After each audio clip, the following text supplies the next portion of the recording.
this. Put it where Jeremy should have been. He was too weak to see this movie. He was too weak to see this movie. We just got out of Cats.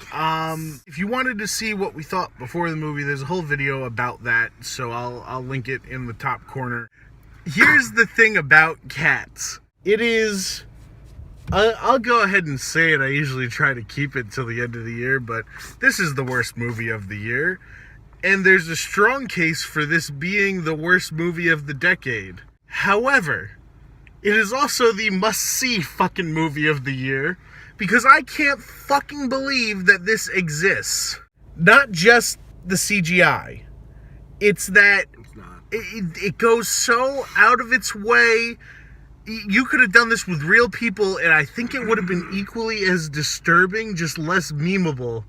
Just because of how there's no tone in this fucking movie. There's no plot. Well, there's a little bit of plot, but you don't get plot until basically like the last 20 minutes of the movie. What you're having an issue with right now is the source material of Cats. The play was the same. Right. They didn't change it. Yeah. But so the show itself is like this. But that works for like a live event that you're going to watch people on stage. It makes sense if you're going there, like the best way to put it that everybody was saying online a laser show. It makes sense if you're going for the spectacle. You're going to see people dressed up as cats on Broadway.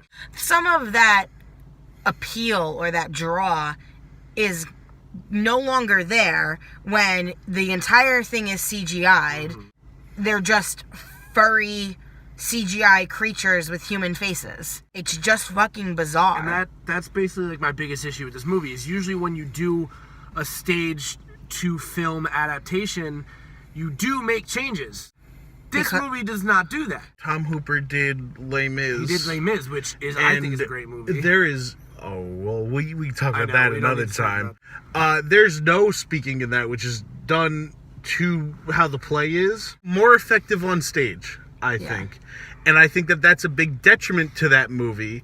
And it shows that Tom Hooper, for whatever reason, can't seem to separate what works on stage and what works in a movie, which is fucking bizarre because you're a fucking 40-year film director. What the fuck?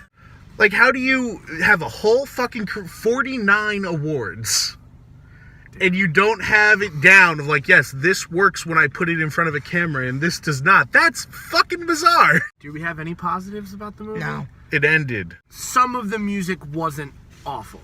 Some of the songs were catchy. Obviously, I'm sure they were straight from, the stage musical itself. Taylor Swift was barely in it. So it took a long time for her to be in it, and then she was barely in it, which I see as a positive as well. I think the choreography was somewhat decent at times.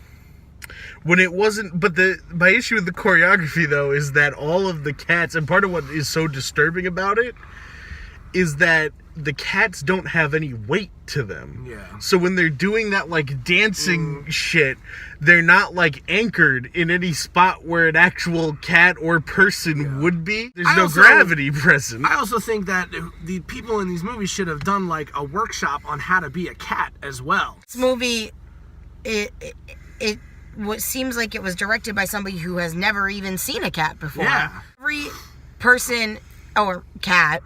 Every cat in this movie was walking on two legs for the most part, unless if they were like sleeking and dancing, except for Jennifer Hudson's cat, who she would walk on all fours. I don't know. Because she was a homeless cat, so she was less. Was that her deal? Was she was homeless? I guess. Why did they not like her? I couldn't understand that. I hate to do it because I love Idris Elba. Same. But I gotta put the nail in the coffin. He's not enough to drag me out to a movie anymore. Yeah. And I will never forgive you for this, Idris. Yeah, why did we not get Cat Butthole also? I really wanted to see Butthole. I really wanted to see Idris Elba's butthole, but... Oh, another thing I very much dislike. Why did only Taylor Swift have boobs? Nipples. But I gotta give it fucking props that this movie features a supernatural pirate ship teleporting and sacrificing the main character to the sky cat gods. One hell of a cult. Judi Dench also breaks the fourth wall multiple times to stare directly at you in one scene that was actually too much for me. Yeah, it was a little. It was very off-putting. There's a scene where they start chanting Jellicle Cat, and Judy turns her head and looks directly at you and starts doing it too. And I had to get up and go to the bathroom. I couldn't take much more of that. You missed about 10 minutes of interpretive dance. It was legitimately laughable, comical. Yeah. You know, it's the Room level bad. Like, you're just sitting there. But like the Room is at least like entertaining to watch. I did not find this entertaining. Boring. It's so fucking nuts. It has all that stuff in it, and it's still fucking boring. I have no idea what was being said in any of the songs. Yeah. Because I totally tuned it out. The songs were so long and so drawn out, and I was literally not paying any attention to what was being said. Really makes me wonder how this was so popular. I mean, I get because, you know, people dressed as cats, but like the whole plot of this movie is just cats introducing themselves for like an hour and a half. And then we finally get something in the end about who's going to get chosen. Like, that's it. Oh, introduction song. There's not even, like, a break in between. It just goes right into the next song. I want to know, I get, like, you edit the movie and eventually it's too late, but there's always time to turn around and say, hey, maybe we put this out at a different time. Let's do the review. It's put out in Oscar season, at the end of the year, so it's fresh in everybody's mind, when people are on vacation, and on the same day as fucking Star Wars. Who did this fucking math? I mean, they had to have fucking seen the movie. What did the people at the premiere do? Yeah. Like, how did you sit they through went and this? Saw Star Wars. How do you sit through this and say, yes, this is a good film? I mean, we were just in that theater with all older people for the most part. The front row, at a certain point, and it was not like a funny part of the movie, just started fucking laughing. One of them was one of the people in front of us was crying during memory. How? I get it's a pretty song, but there was nothing situationally to make you cry. And like the most off-putting part was that she was singing all like quiet and everything, and then all of a sudden the camera cuts to like a different angle of her singing, and then she's like fucking belting it. Yeah. And it wasn't like a natural crescendo or like progression of the song. It was just like it was just her singing really low like this. And then like the next line was her just screaming it.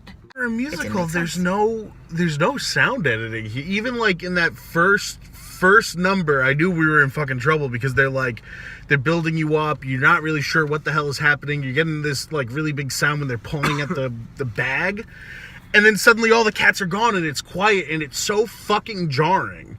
And they do that over and over, which is why it's so hard to adjust to what the fucking movie looks like. Yeah. I think that's the thing, like, at points, like, obviously the CGI is bad. It's ridiculous. It's ridiculously bad. Like, it's so bad that I don't even understand how it got released. But, like, there were times where you're just, like, ignoring it because of how bad everything else is. Exactly, right. That it's, like, the CGI is, like, the least of your concern. Everything else is so bad that you're like, all right, so their faces don't move and their eyes are too big. I'm past that after the trailer. The feet go through the floor at certain times. Like, I'm past it. But there's so much more. That's right. The issue is every time you've recognized every issue with the CGI. Right. So even the people, 10 more come. Even the people that are criticizing the movie and saying how bad the CGI is, it's like I think that they're focusing on a very small part, the tip of the iceberg. The tip of the iceberg here, because everything else is a fucking dumpster fire. There is a full-scale human being in this movie. That makes it so fucking jarring too. Yeah. And then all the smaller creatures are also fucking scary cat things also. Well, no. It was so disturbing to watch Rebel Wilson eat these face cockroaches and hear bones crunching and things like that. It was like very off-putting. I thought the scaling was really off too. Like the world that they were in. There were no rules to the scaling. Yeah, it's like one scene, you know, they looked like they were way too small for the scene they were in, and then the next scene they're like... I don't know about you guys. I've had cats my whole life. My cat couldn't wear an engagement ring around her neck. Big one that everybody's talking about is when they dance on the middle rail of the train track. Yeah. It's like there's... They wouldn't have fucking fit. They were way too small. Like, you can maybe fit like a paw on it, but not like have a full tap dancing number on it. The unilateral F. Yeah. I'm an F- on this I'm shit. an F. I'm an F also, just because F- seems redundant to me. I have to really hate a movie for it to be an F-. So I was locked in to have Hellboy as my number one worst movie of the year because we couldn't even sit through that one. I will watch Hellboy that we walked out of 3 times in a row before I watch this movie again. Yeah. I can't talk about this anymore. I want to go home. I'm tired. Yeah, this is the end of it. I'm done. okay. Good night, everybody. Good night. Good night.